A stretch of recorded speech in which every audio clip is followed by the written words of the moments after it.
So we have value from the money that's been spent, and Simon has set that out in terms, value in terms of the modelling, value in terms of all the studies, the data that we have, a hugely rich bank of data now, which will now be used by Lord Burns in his commission. So there's value in what we've got in terms of the spend there.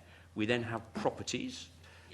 Some of those are, as you suggest, a matter for potential sale and recovery, but we've also got rental parties in those properties. Do you want to add to that? Yeah, I mean, obviously we only acquire those properties that make an application through either statutory or discretionary blight.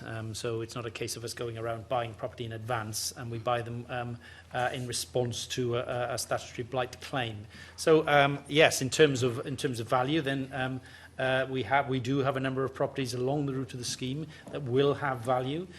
Some of those properties we bought 10, 15 years ago, so one could imagine that maybe the value of those properties are now greater than what we paid for them. We did buy a number of properties, obviously during the public inquiry.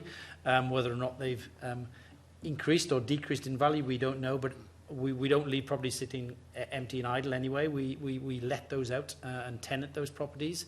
So there will be value in those. In terms of direct recovery of costs, we're not in a position to recover costs because we've expended cost gathering that rich pool of data. We can't recover those costs. But in addition to the value we have in the, shall we say, the intellectual evidence we do have physical properties which at the appropriate time can be sold and monies recovered.